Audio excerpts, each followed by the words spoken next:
enfatizado isso, é uma alegria sempre estar com vocês.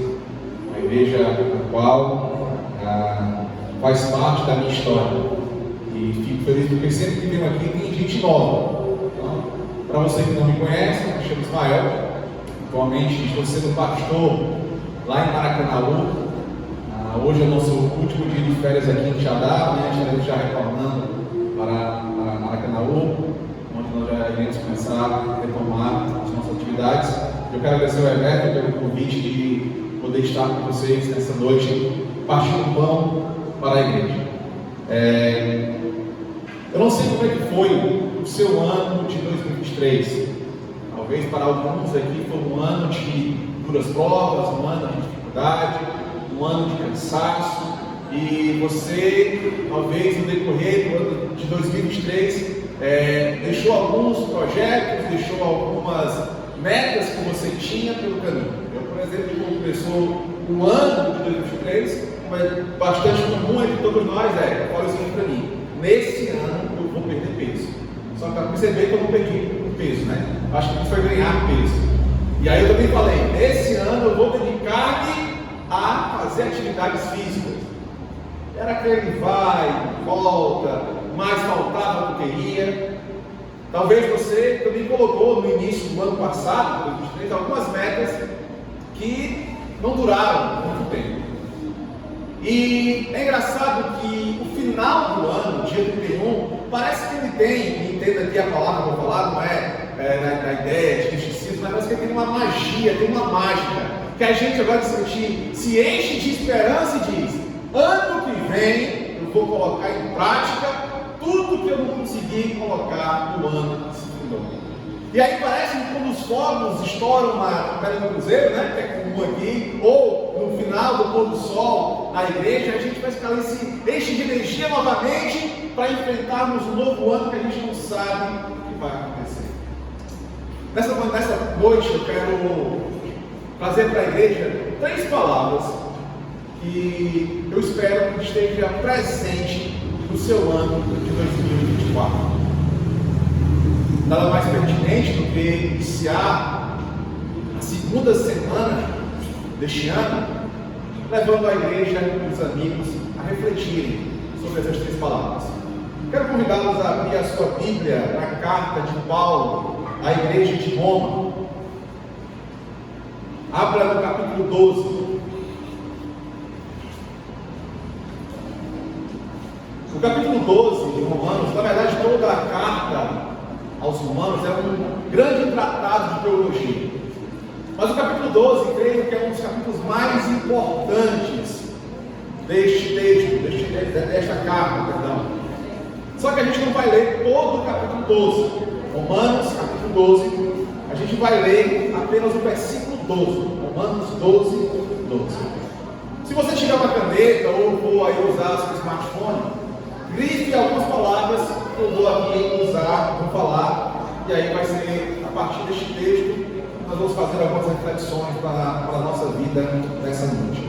Romanos, capítulo 12, verso 12, na minha tradução, a NAA, normalmente atualizada, diz assim: alegrem-se na esperança, sejam pacientes na tribulação e perseverem na oração.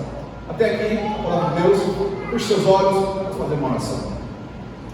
Pai bondoso, nessa noite, o teu povo está reunido aqui neste templo para, através da tua palavra, serem motivados, serem transformados e serem, Senhor, aproximados de Cristo através do texto sagrado.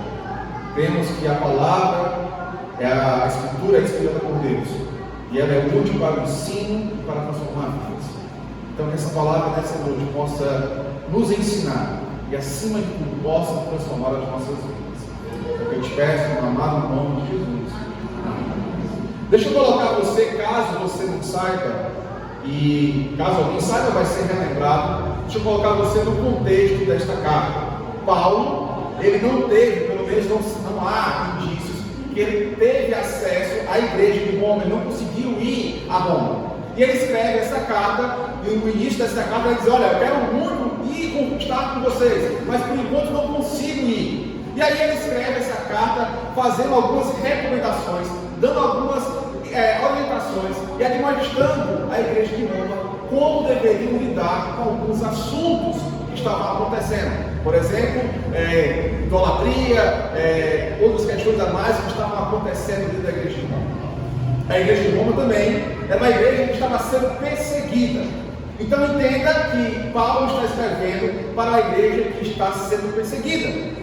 A igreja de Roma não tinha um templo como nós temos hoje. A igreja de Roma não poderia se reunir publicamente como nós reunimos hoje, porque fazer isso era colocar um alvo nas suas costas e virar inimigo do Estado.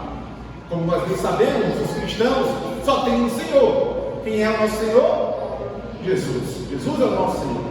Já César, o imperador romano, ele buscava para si, ele trazia para si as prerrogativas de ser o Senhor, e todo mundo poderia ter uma religião, contanto que servisse a César. Só que o cristão não era assim. Os cristãos entendiam que somente em Jesus, somente Cristo poderia ser adorado. E aí imagina só, você está numa nação onde o líder maior daquela nação busca para si as prerrogativas de Deus, e aquele que não se curva diante dele, não adora como Deus, não adora como Senhor, agora começa a ser perseguido. As casas dos cristãos de Roma eram saqueadas. As mulheres cristãs de Roma sofriam abusos sexuais. As crianças eram tiradas dos seus pais e mandadas para lugares distantes. E os homens, quando com muita sorte iriam ser escravos ou iriam ser enviados para o Coliseu Romano e ali seriam queimados na pira de fogo ou seriam devorados pelas feras. Paulo está escrevendo uma igreja perseguida. Paulo está tentando animar uma igreja que olha para o futuro, que olha para as circunstâncias e não tem esperança. Não tem motivos para se reunir, não há motivos para celebrar. Paulo está dizendo para essa igreja: confie, espere, porque a esperança de vocês não deve estar alicerçada nas coisas dessa terra. E aqui vem a primeira palavra desse verso. Paulo começa a falar para essa igreja o seguinte: que nós precisamos ter uma esperança cheia de alegria. Tenta agora se colocar como um cristão do século I, romano, que mora em Roma. Tenta imaginar você lendo essa carta, chegando nesse trecho da carta, e Paulo dizendo para você: olha, não fique triste, se alegrem na nossa esperança. Eu acho que quem leu essa carta sabe que esse Paulo pode estar doido. Ele não sabe que as nossas casas estão sendo saqueadas, ele não sabe que as nossas mulheres estão sendo abusadas sexualmente, que os nossos filhos estão sendo tirados de nós, que os nossos homens estão sendo mortos, e ele quer que a gente tenha alegria. Só pode ter ficado doido. E ainda quer que a gente tenha esperança, olhando para esse mundo caótico, onde a nossa fé é perseguida e é odiada. Só pode ter ficado doido. Só que Paulo ele é bem claro: alegrem-se na nossa esperança. A esperança do cristão não é um sentimento. A esperança do cristão não é um estado de espírito. A esperança do cristão é uma pessoa. A nossa esperança, como diz uma canção bastante conhecida, a nossa esperança é Jesus. Paulo está dizendo para aquela igreja perseguida, para aqueles homens e mulheres: olhem para as coisas acima do sol, não olhem para as coisas aqui deste mundo, porque aqui sim vocês vão passar por decepções, aqui sim vocês irão ser perseguidos, aqui sim vocês irão ser mortos. Talvez você se encheu de alegria e de esperanças quando o calendário de forma mágica mudou. 2023 ficou para trás e agora o novo ano é nos dado, uma folha em branco nos é ofertada para começarmos aí uma nova jornada de 366 dias. Mas quem te garante que será 366 dias de alegria? Quem te garante que nesse ano você não vai passar por desemprego? Quem é que te garante que nesse ano você não vai perder um ente querido? Quem é que te garante que nesse ano você vai receber uma notícia de quem sabe está com câncer? Um câncer já em estado bastante avançado. E aí o cristão se pergunta, como ter alegria com esses prognósticos, com essas notícias, com essas coisas chegando? O cristão, como a canção pentecostal bastante conhecida fala, ele passa pela prova dando glória a Deus. O cristão, ele não coloca a alegria dele condicionada às bênçãos. Ele coloca a alegria dele no Senhor das bênçãos, o Senhor soberano do universo, que é Cristo Jesus. Como pastor, existem algumas coisas que eu tenho que fazer que não me deixam muito alegre. E uma delas é funeral. Sempre que eu faço funeral, o meu dia fica mal. Eu me sinto bastante sobrecarregado. E no ano de 2023, ali até mais ou menos julho de 2023, a gente passou por, lá em Itapipoca, nós estávamos em Itapipoca ainda, nós passamos por duas tragédias muito grandes na nossa igreja. A primeira tragédia foi que o filho de um irmão de 11 anos morreu afogado. Tinham ido passear com a família e ali ele acabou se afogando. E aí o pai, a primeira pessoa que o pai liga, o pastor. Pastor, meu filho morreu afogado nesse instante. E eu era o pastor dele. 15 dias se passaram.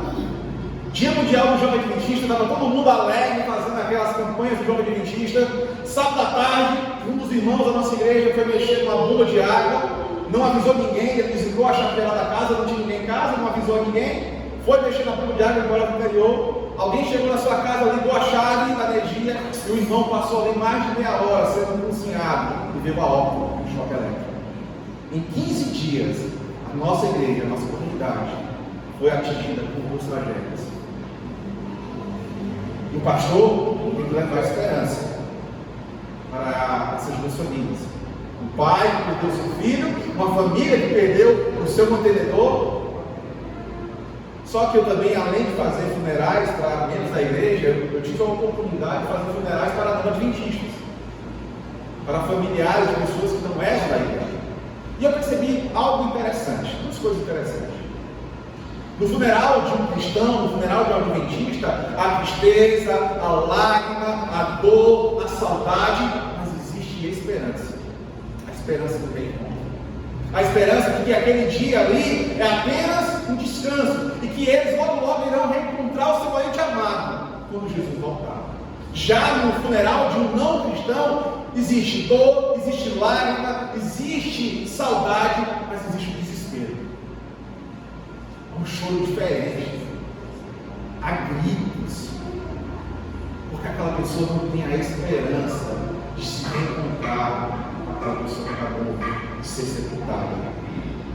Amados, nós cristãos não colocamos a nossa esperança nas coisas dessa terra, porque nós sabemos que tudo aqui pode facilmente nos decepcionar. Nós cristãos devemos colocar a nossa esperança em algo sólido, e a única coisa que é sólida neste mundo é Cristo Jesus, porque Ele é a rocha, Ele é o fundamento da nossa fé. Muitas pessoas colocam ou colocaram a sua esperança nos seus filhos. Quando meu filho crescer, ele vai me dar muito orgulho, vai ser uma grande pessoa. Só que o seu filho, quando cresceu, se tornou um traficante, entrou para o mundo do crime. Quando meu filho crescer, vai ser um grande missionário, uma grande missionária, vai servir a igreja. Seu filho cresceu, saiu da igreja. Não, eu vou colocar minha esperança no meu casamento. É um casamento feliz que eu quero ter. Você pode passar por um divórcio. Não, a minha esperança está no concurso público. Irei ter a garantia de ganhar dinheiro com a estabilidade. Pode vir uma crise financeira no país. Você perder o seu emprego, você perder a sua fonte de renda. Nada, você bem enfático aqui, nada nesse mundo merece o alvo da nossa esperança. Porque como diz Salomão, e olha que Salomão colocou a esperança dele em vários lugares. Mas o próprio Salomão chegou à seguinte conclusão: tudo aqui é vaidade, é fumaça, é vapor, é vento, passa. A alegria do cristão não deve estar nas coisas aqui desta terra. A alegria do cristão, a esperança do cristão tem que estar acima do sol. Por isso, amados, Paulo fala para uma igreja perseguida: tenham alegria de serem perseguidos. Tenham alegria porque vocês estão sendo perseguidos, porque isso prova que a fé de vocês está incomodando. E não se turbem no vosso coração, porque Cristo está cuidando da vida de vocês. Então, a primeira recomendação que Paulo dá para a igreja de Roma e dá para a igreja do Campo Novo nesse primeiro domingo do ano é: nós precisamos ter uma esperança cheia de alegria. O cristão, ele é diferente. Ele passa pela prova, ele passa pela doença, ele passa pela dificuldade com uma alegria que incomoda este mundo. John Hus, famoso reformador da história da igreja, conta a história de que quando ele estava sendo queimado na pira, ele cantava, e que a sua canção incomodava aqueles que estavam matando ele. Estevão, o primeiro mártir da igreja, enquanto é apedrejado, ele olha para o céu e diz: Senhor, perdoa essas pessoas. E aquele pedido incomoda tanto aos seus acusadores que eles tampam os ouvidos, porque não querem ouvir a esperança daquele homem. A esperança do cristão incomoda um mundo de trevas. A nossa esperança não está na política, a nossa esperança não está nas ideologias, a nossa esperança não está numa conta financeira. A nossa esperança tem que estar alicerçada, fundamentada, enraizada em Cristo Jesus. O segundo imperativo que Paulo passa para a igreja de Roma e também para nós nessa noite é que nós precisamos ter uma paciência triunfadora na tribulação. Como eu já falei, o contexto que Paulo está escrevendo essa carta é para uma igreja perseguida. E amados, eu não sei que tipo de evangelho foi apresentado para vocês. Eu sei que existem muitos evangelhos sendo pregados hoje. Inclusive hoje muitas igrejas estão se reunindo e muitos evangelhos estão sendo apresentados. Mas vamos dizer que 90% desses evangelhos que estão sendo apresentados é um evangelho falso. É um evangelho que diz: olha, se você aceitar a Jesus, você vai estar blindado de problemas. Se você aceitar a Jesus, você vai ter dinheiro, você vai ter fama, o seu casamento não vai passar por dificuldade. Amados irmãos, isso é falso evangelho. O próprio Jesus, lá em Mateus, quando uma multidão o seguia, Mateus capítulo 10, Jesus se vira para aquela multidão e diz: olha, se você quiser me seguir, ele diz: tome a sua cruz e venha me seguir. O próprio Jesus diz que quando ele veio a este mundo, não foi para trazer paz, ele veio para trazer dificuldade, tribulação. Eu vim para trazer espada. Tem alguns olhando assustados. Antes marca Romanos, vou provar para vocês. Mateus capítulo 10.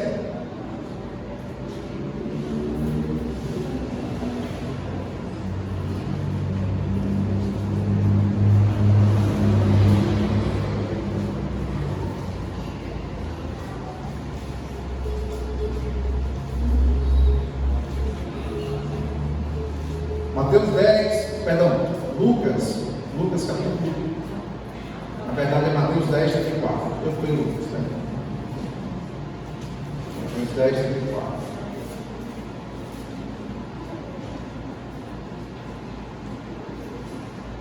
Aqui quem está falando é Jesus, viu?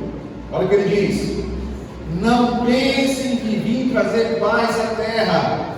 Não vim trazer paz, mas espada. pois vim causar divisão entre o homem e seu pai, entre a filha e a sua mãe, entre a nora e a sua sogra. Assim os inimigos de uma pessoa serão os da sua própria casa. Versículo 37. Quem ama o seu pai ou sua mãe mais do que a mim, não é digno de mim. Quem ama o seu filho ou a sua filha mais do que a mim, não é digno de mim. E quem não tomar a sua cruz e vem após mim, não é digno de mim. Quem acha a sua vida a perderá, e quem perde a vida por minha causa, esse achará. A marca do cristão é tribulação. A marca do verdadeiro cristão é ser perseguido. E Jesus é bem claro: muitos de vocês vão ser perseguidos dentro de casa. Talvez eu esteja falando para alguém aqui nessa noite que a família é contra você ser um adventista do sétimo dia. Talvez eu esteja falando para alguém aqui nessa noite que os seus amigos do trabalho zombam de você porque você quer se manter carta. Talvez eu esteja falando para alguém aqui nessa noite que os seus amigos do trabalho fazem hora com você, no bom cearense, fazer hora, né? Fazem zombam de você porque você não trabalha no sábado. E aí usa aquela piadinha: você é adventista também porque não quer trabalhar no sábado. Por causa de Jesus, nós iremos passar por tribulações, seremos perseguidos, seremos odiados pelo mundo.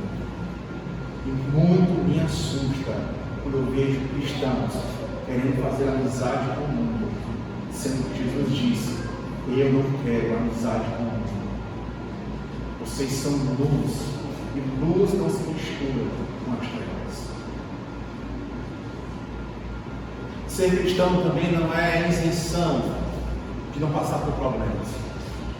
Ser cristão não nos dá uma carteirinha de dizer: a partir de agora você não vai passar por dificuldades.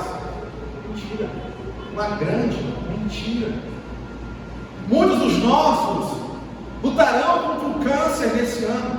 Muitos dos nossos irão passar por desemprego nesse ano. Muitos dos nossos irão passar crises familiares nesse ano. Mas sabe qual é a diferença? Porque eles vão passar por paciência na tribulação. Assim como Jó. Lembra da história de Jó? Jó em um só dia perdeu todo o dinheiro, em um só dia perdeu todos os bens materiais, em um só dia ele perdeu seus 10 filhos. Imagina só, um homem ter que colocar 10 filhos no caixão e sepultar os 10 filhos. É de enlouquecer. Às vezes eu fico imaginando, eu gosto de pensar, já embarca a voz, mas eu fico às vezes pensando: se Deus o livre, os meus sobrinhos viessem a morrer. É de deixar a gente louco. Mas Jó passou por tudo isso, e em nenhum momento Jó blasfemou contra Deus. Ele esperou com paciência no Senhor. Sabe qual é um dos frutos do Espírito Santo? Temos aqui um amigo pentecostal. Não é o dom de línguas. O fruto do Espírito Santo é paciência. Um dos frutos do Espírito Santo é paciência. O cristão passará pelo deserto, passará pela provação, passará pela dificuldade com paciência. E talvez você não entenda o porquê. Talvez você não entenda o porquê de tanta luta, o porquê de tanta dificuldade, o porquê de tanta prova. Eu não sei se você já viu como é que um tapeceiro trabalha. Um tapeceiro começa a pegar as linhas de cores diferentes, e a princípio você não consegue entender o que ele está fazendo. A princípio é confuso a obra do tapeceiro, mas quando ele conclui, a gente vê uma obra de arte. Cada fio, cada linha estava no devido lugar para fazer uma obra de arte. Da mesma forma é Deus. Deus é um tapeceiro. E nós iremos passar por tribulações, por dificuldades. Nós iremos passar por tribulações e dificuldades, esperando com paciência no Senhor. Preste atenção no que eu vou falar agora para vocês. A gente, a grande maioria do Brasil, na verdade, ele herdou o catolicismo como herança religiosa. a gente entende provação como castigo de Deus. Está passando por dificuldade, é Deus castigando. Está desempregado, é Deus castigando. Deus não trabalha assim. Deus não trabalha assim. O deserto não é Deus nos punindo. O deserto é Deus nos preparando para entrarmos na Canaã. Vou te provar isso. Moisés, antes de virar o libertador de Israel, ele foi para onde? Foi para onde, igreja? Deserto. Israel, antes de chegar em Canaã, foi para onde? Jesus, antes de iniciar seu ministério, foi para onde? O deserto é a escola de Deus. Talvez você esteja no deserto. Talvez esse ano de 2024 vai ser a continuidade do deserto de 2023. Você fala, pelo amor de Deus, não profetiza isso na minha vida, não. Não sou eu que estou profetizando. É porque esse mundo só nos dá desgraça. O que a gente tem aqui não é felicidade, são momentos de alegria. Talvez 2024 possa ser um ano de duras provas para você. E aí eu faço uma pergunta. Você vai esperar com paciência no Senhor? Ou vai blasfemar contra o seu Deus? Você vai esperar com paciência na tribulação? Ou vai começar a questionar a Deus? Porque muitas vezes isso acontece. Estou desempregado, essa igreja não me abençoa. Vou para a igreja do pastor Raposo. Quem conhece o meme aí, pegou a referência. Vou para a igreja do pastor Raposo porque lá eu tenho bênção. Nessa igreja não. Nessa igreja aqui o pastor, ao invés de animar a gente, vai desanimar. Espere com paciência no Senhor. Ele ouvirá as nossas preces. Eu gosto muito de um verso do Salmo 55. Quero ler com vocês, por favor. Abra a sua Bíblia. Perdão, Salmo 56. A gente já está caminhando para a conclusão. Ou não. Salmo 56.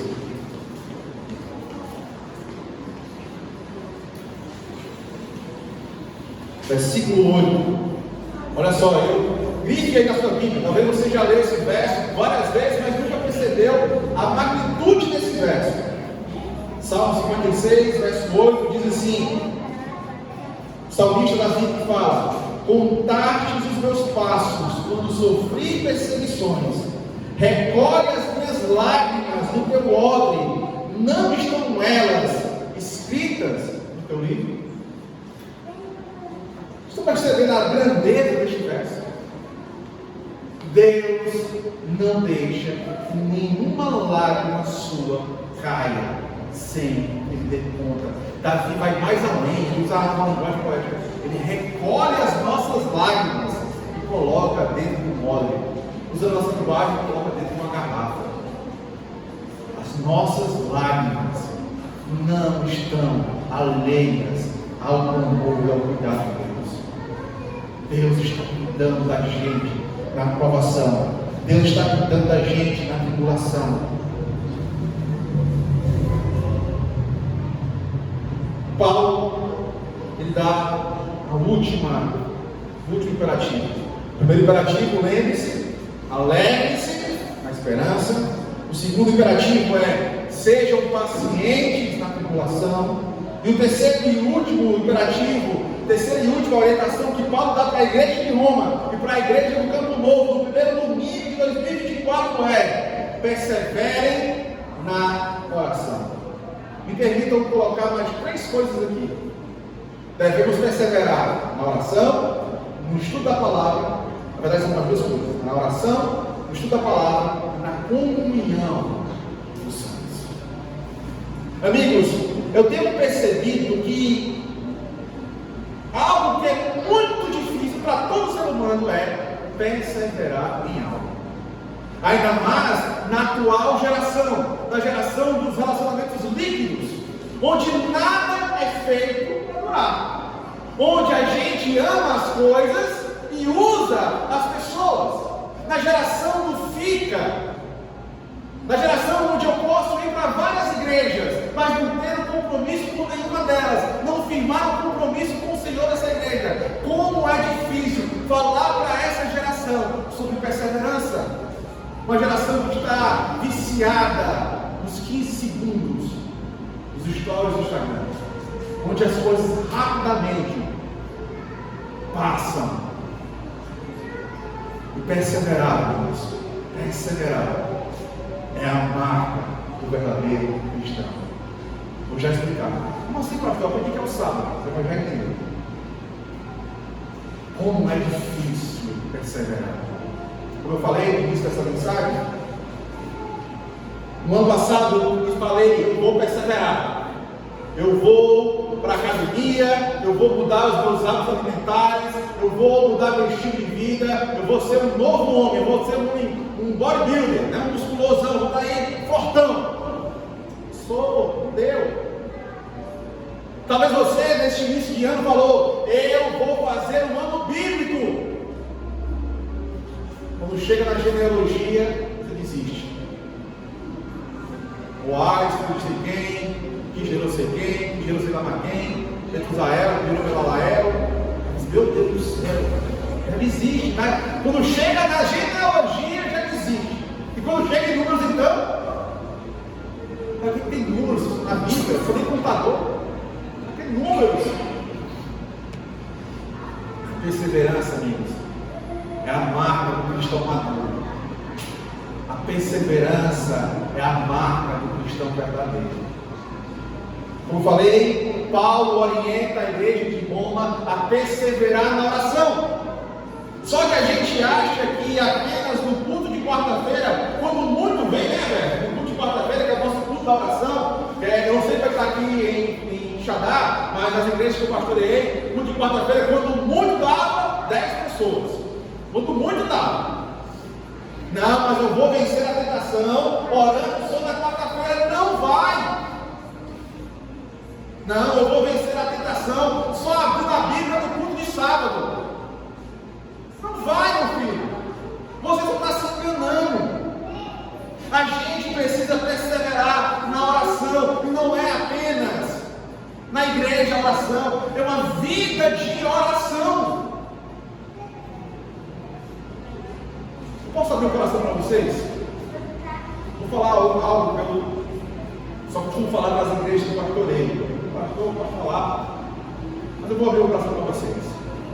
A gente já fracassou como igreja quando a gente cria um programa de um evento de 10 dias de oração. A gente já fracassou aí. A gente tornou a oração um programa. A oração deve ser um estilo de vida. Do que adianta passar 10 dias de oração e o resto do ano? E o resto da tua vida? Não, mas é para motivar. Você não vai conseguir motivar, não vai ter um hábito. A nossa vida tem que ser uma vida de oração. Voltando ao que eu falava. Mas sabe por que eu descobri por que eu não consigo ir para a academia? Eu descobri por que eu não consigo mudar os hábitos alimentares. Porque eu não gosto de alface. Eu não gosto de salada. Eu gosto de pudim. Eu gosto de pizza, eu gosto de pastel. Eu descobri porque eu não gosto de academia de pé, eu não gosto de fazer subir de pé. Eu não gosto de leg press, eu não gosto de fazer agachamento. Eu gosto de ficar sentado no sofá, assistindo televisão, lendo, é mais gostoso, é mais agradável. Só que eu entendi que se eu não mudar os meus hábitos, se eu não perseverar naquilo que eu não gosto, eu vou o quê? Eu vou morrer. Vou ter um infarto, a diabetes vai me pegar, e aí se me pegar eu posso perder uma perna, e aí a perna que eu faço uma leg press, não tenho mais, porque não cuidei de mim, não perseverei. Então se eu não quero morrer cedo, eu não quero morrer cedo, na verdade eu não quero morrer, talvez eu volte eu vou para o céu. Mas se eu não quero correr cedo, eu tenho que perseverar naquilo que eu não gosto. E amigos, não é legal. Não é bom, não é agradável. A nossa carne luta contra as coisas do reino. Não vem dizer que tem gente que gosta de orar que não gosta. Ah, pastor,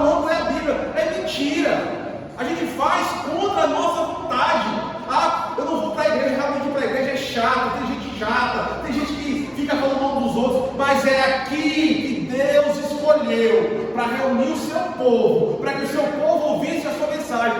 Não existe salvação fora do povo de Deus. E aí está na moda dos desigrejados, né? Eu sou uma igreja, eu preciso. Mentira! Isso é mais uma mentira que o mundo criou para que você não faça parte do povo. Não tem como o braço funcionar se não estiver ligado à cabeça. Não tem como o olho funcionar se não estiver ligado à cabeça. E a cabeça dessa igreja não é o pastor Ismael, não é o pastor Carlos Arruda, não é o senhor esse ano, não é o Everto, não é o ancião. O cabeça dessa igreja é Cristo. Essa igreja é falha? É. Tem seus defeitos muitos, sabe por quê? Porque eu faço parte dela. Outro dia uma pessoa chegou para mim, pastor, eu não vou para a igreja porque lá tem muita gente hipócrita. Eu falei, tá mais um, viu? Só chegar, você do meu lado, dois hipócritas, um do lado do outro. Não vou para a igreja porque o povo se acha demais. Amados, essa igreja ainda não foi santificada. Ela está em processo de santificação. E quanto mais pecadores entrar aqui, mais imperfeita essa igreja vai ser. Eu sei, e aqui não estou isentando a igreja das suas falhas. Eu sei que a vida de igreja, às vezes, é cruel. Eu sei que tem pessoas que nos machucam. Eu sei disso. Eu já fui machucado, eu já machuquei pessoas. Mas a gente tem que entender que a graça que a gente tanto precisa, a gente também precisa oferecer para os outros. A graça que a gente tanto clama, Senhor, me perdoa, a gente tem que manifestar para os outros. Quando a música toca, quem está gravando o tempo, né? Mentira. Mas, irmãos, persevere na oração. Persevere em 2024 na leitura deste livro. Aqui está a forma da gente se manter forte, é necessário. E não desista da igreja. Persevere na vida em comunidade. Aqui tem gente problemática, aqui tem gente que é carne e pescoço. Como eu preguei ontem na rodoviária, aqui tem bode que se faz de ovelha, mas não é ovelha, é bode. Mas esteja aqui com as imperfeições, lembrando que você é culpa dessa igreja que você fez. Como pastor, não como pastor, mas como cristão, eu também tenho as minhas crises de fé. Tem dias que eu fico me questionando se realmente devo perseverar. E aí eu vou explicar para vocês porque é que o sábado não é a marca do verdadeiro cristão de ser perseverança. Vamos ler dois últimos versos. Apocalipse 14. Vocês vão entender o que eu quero dizer. Quero ler. Apocalipse 14, verso 12.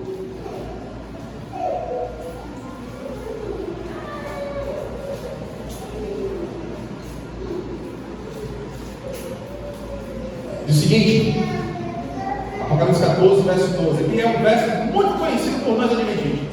Apocalipse 14, verso 12. Aqui está a perseverança dos santos, os que guardam os mandamentos de Deus e a fé em Jesus. Tem gente que guarda o sábado, mas não persevera. Por isso que o sábado não faz parte do povo perseverante. Mas a verdadeira marca do cristão é a perseverança. Tem gente que vai receber a mensagem do sábado, vai aceitar o contrato, mas não vai continuar perseverando na guarda do sábado. E a marca do cristão, aqui diz, aqui está a perseverança dos santos. Persevera na onde? Na guarda dos mandamentos. E obviamente, no sábado. E na fé em Jesus. Muitos dos nossos retrocederam. E aqui vamos para o último verso. Hebreus capítulo 10. Quando eu estou na minha crise de fé, Everto, Elonisa, Sinara, Sol, eu corro para esse verso. Estou com a Bíblia nova aí, eu estou respondendo aqui para o Paulo da manhã.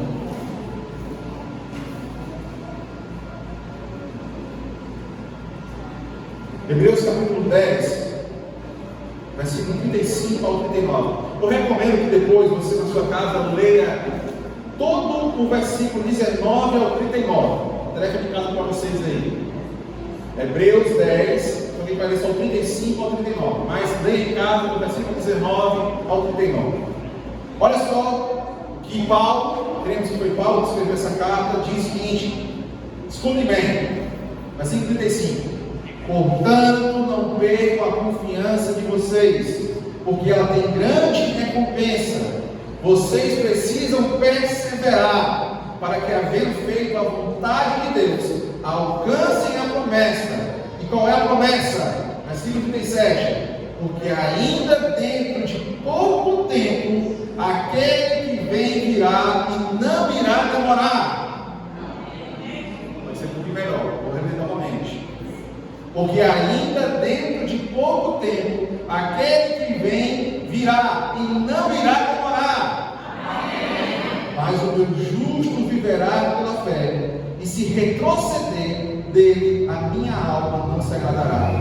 Todos nós aqui, porém, não somos dos que retrocedem para a perdição, mas somos da fé para a preservação da alma. Sabe por que eu escolhi o hino não desistir? Aí eu gosto de a sua Bíblia, porque a gente vai encerrar. Porque Jesus não voltou, como eu tanto pedi para ele voltar, em 2023. E muitos desistiram de Jesus em 2023. Muitos da geração do Eberto desistiram. Muitos da geração da Sinara desistiram. Muitos da minha geração desistiram. Muitos que tiveram sentados nesses bancos desistiram. Por N motivos. Talvez por achar que essa esperança que nós temos, advertidos, do sétimo dia de que Jesus vai voltar, é besteira, não vai voltar. O mundo vai se autodestruir. Jesus não vai voltar. Muitos desistiram da sua fé porque não perseveraram, não mantiveram os mandamentos, não alicerçaram a sua esperança em Jesus. Aqui está a perseverança dos santos, os que guardam os mandamentos e têm a fé em Cristo Jesus. Amigos, eu sou adventista há 38 anos. Muitos de vocês me viram criança.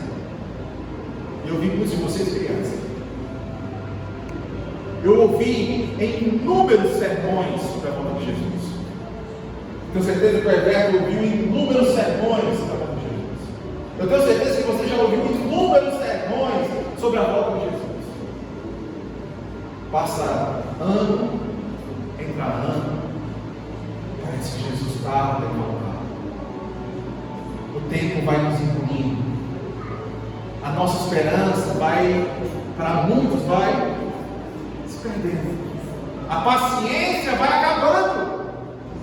A perseverança vai acabando. Eu não sei se Jesus vai voltar em 2024. Eu queria muito que ele voltasse, sinceramente. Se tem uma coisa que eu desejo que aconteça em 2024 é a volta de Jesus, mas não sei se ele vai voltar.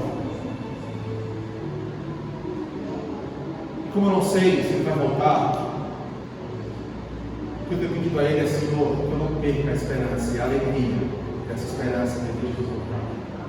Senhor, que eu não perca a paciência, que eu não deixe de perseverar nessa jornada rumo à nova vida de igreja alcança. Ter esperança quando parece que nada dá resultado, desanima a gente. Mas como eu falei no início dessa mensagem, a minha esperança não é o sentimento. A minha esperança não está debaixo do sol. A minha esperança está acima do sol. Eu peço que Ele me batize com o Espírito Santo, que eu dê frutos, e um dos frutos do Espírito Santo é a paciência. Que eu persevere, mesmo cansado. Irmã, a mãe do Dom, senhora, só tem quantos anos, irmã? A senhora mesmo. A senhora tem quantos anos, Maria? A Maria dela? 76 anos. Tem alguém com mais de 76 anos aqui? Com mais de 76? Mais alguém?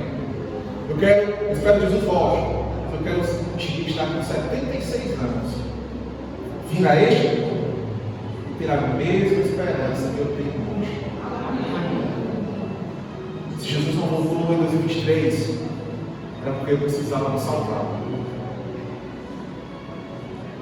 Se Jesus não voltou ainda, é porque talvez você e eu precisamos ser cristãos de verdade. De tudo que eu falei aqui, eu quero que fique gravado na sua cabeça essa última conversa. Acreditar na perseverança dos santos. Guarda os mandamentos de Deus. Tenha fé em Jesus. Não perca a fé em Jesus. Você pode perder a fé no pastor, no Ismael, pode perder a fé na política, pode perder a fé no seu casamento, mas não perca a fé em Jesus. Eu quero encerrar. A gente vai com uma mensagem especial. Mas pode entrar, viu? Vai uma mensagem especial. Eu quero reforçar o que eu falei. Alegrem-se na esperança, sejam pacientes na tribulação e perseverem na oração, no estudo da palavra e na comunhão com os santos. Quando Jesus voltar, e possa encontrar na igreja do Campo Novo os fiéis, aqueles que não desistiram da sua fé, aqueles que aguardaram pacientemente a volta de Jesus.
Eu creio em Deus,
meu Senhor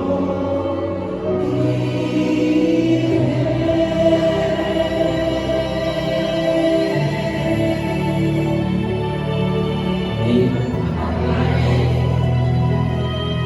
eu quero encerrar este culto de uma forma diferente. Eu não vou fazer a oração final. Vou dar uma oportunidade para você fazer a oração final. Então você conversa com Deus o tempo que você julgar necessário. Que essa semana que vai começar, a nova semana, já a segunda semana de 2024, você possa colocar a esperança no lugar correto, ter paciência, tribulação e perseverar. Agora é você, Deus. Eu vou estar à porta para vocês.